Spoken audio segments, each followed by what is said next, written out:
Hi kids, it's Mrs. Basnet. I hope you're having a wonderful day today.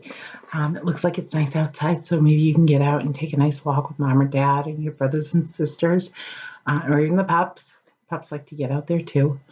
But I hope you have a wonderful day. I wanted to talk to mom and dad for a minute right now. And mom and dad, what we're going to talk about is an area in the house that can be set aside for the kids if they're having a rough time. And we call it a safe place, or at school, we actually call it a take a break. And what happens there is we've got a desk at school. It's just a little plastic desk that's set aside.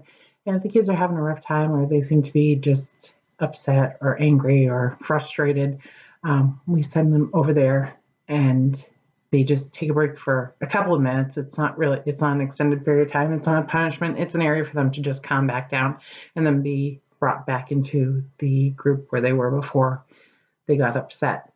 And what we do is once we put them in take a break, they have a couple of things they can choose from to help them calm back down. And what we're going to do is go over what those selections can be and how you can make one for your own house. Again, the take a break area is typically situated a little bit away in our classroom. It's in the classroom, but it's just in an area that we don't use as often for learning or anything like that.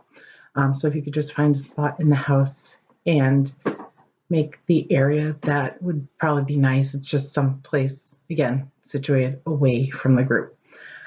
We've got a calm down kit, and everything in here they're suggestions. They don't have to be in here. And if you think something should be in here, that helps calm your child down, by all means, add it in. This is just a suggestion based on some things that we've got in our classroom at school.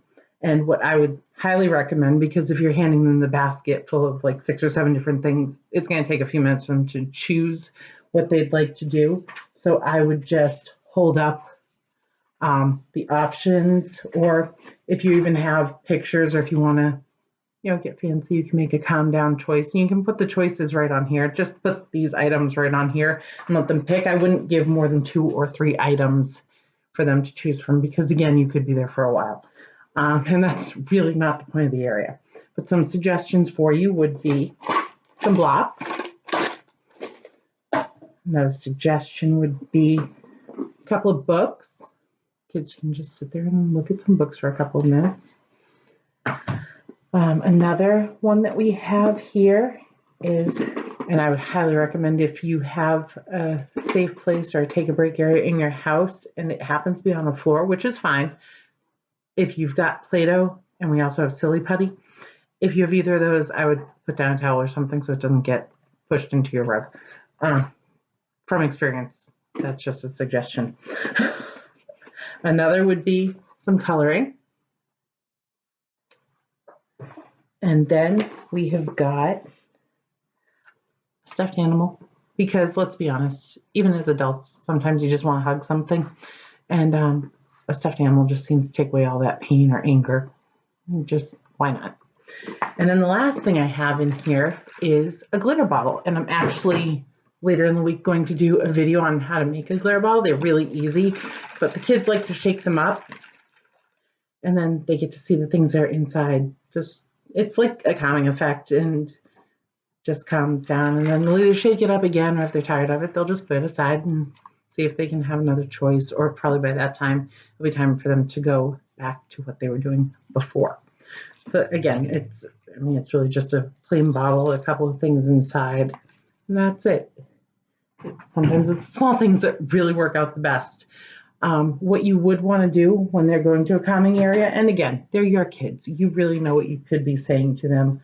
But these are, again, just some suggestions or things that we use at school. And you can say, I see you're upset from, and if they have siblings, a lot of times it's going to be sharing.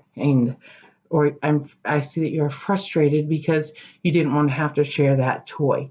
You just want to talk to them. Again, they're your kids. You know what you can and can't really say to them. We have some kids who know when it's time to take a break, and you can see the frustration building in them. And even though they can't express, I'm frustrated, they know that something's different and they're a little tenser. And you can say to them, do you need to take a break, or do you need to walk away? And 9 times out of 10, you're going to say, do you need to take a break? And they're going to say yes. And they will go over, and if They've been there before. They already know what their favorite thing in that little bucket is. They're going to take that out, and then you're going to give them maybe about 2 minutes and go over, just check on them, see how they're doing. If they're not doing much better, say, do you need a hug? You know, what do you need? Sometimes you can say, what do you need? They're not going to know. They're 3 and 4 years old. They're not going to have any idea.